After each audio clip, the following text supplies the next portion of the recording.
सोच समझ कर भरोसा करना चाहिए। किसी गांव में एक मंदिर था। उस मंदिर में एक पंडित काफ़ी सालों से सेवा कर रहा था।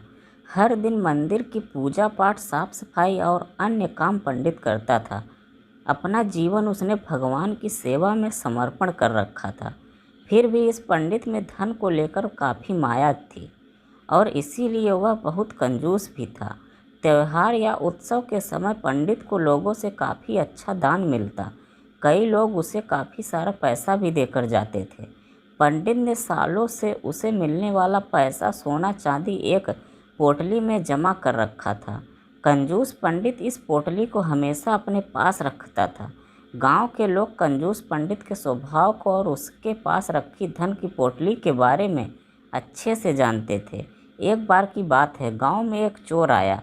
लोगों से उसे किसी तरह पंडित की उस धन वाली पोटली के बारे में पता चल गया। चोर ने इस पोटली को चोरी करने का मन बनाया।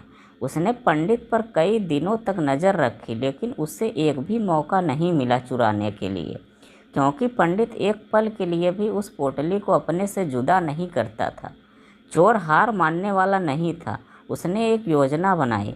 चोर ने पंडित का शिष्य बनकर उस पोटली को चुराने का तय किया। चोर भेष बदलकर पंडित के पास पहुंच गया और उसने पंडित की काफ़ी तारीफ की। चोर ने पंडित के तारीफों के पुल बांधते हुए उससे कहा कि वह भी पंडित की तरह ही ज्ञानी और समझदार बनना चाहता है। उनके साथ रहकर पूजा पाठ और मंदिर के बाकी काम सीखना चाहता है।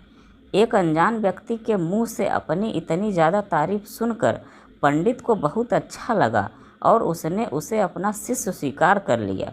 अब वह चोर पंडित के साथ ही रहने लगा।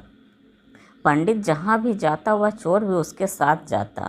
पंडित का भरोसा जीतने के लिए चोर अब उसके अन्य निजी काम भी करने लगा, जैसे पंडित के कपड़े धोना, उसके लिए खाने का इंतजाम करना। धीरे धीरे पंडित को उस चोर पर काफ़ी ज़्यादा भरोसा हो गया। एक दिन पंडित और चोर किसी दूसरे गांव जा रहे थे। वहां रास्ते में एक नदी के पास ठहरे। पंडित को नदी के पानी में नहाने की इच्छा हुई। पंडित ने अपने धन की पोटली चोर के पास रखते हुए उससे कहा कि मैं नदी में नहाने जा रहा हूँ। चोर इतने दिनों से इसी मौके की तलाश में था। पंडित जैसे ही नदी के पानी में नहाने के लिए गया, चोर उसका धन की पोटली लेकर वहाँ से भाग गया। तो दोस्तों, हमें यह सीख मिलती है कि हमें विश्वास करना चाहिए। विश्वास से ही दुनिया चलती है, लेकिन हमें किस पर विश्वास करना चाहिए, यह एक बहुत महत्वपूर्ण बात है।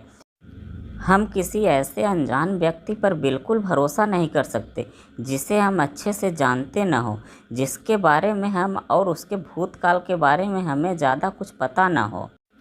अगर कहानी अच्छी लगी हो तो चैनल को सब्सक्राइब ज़रूर करें।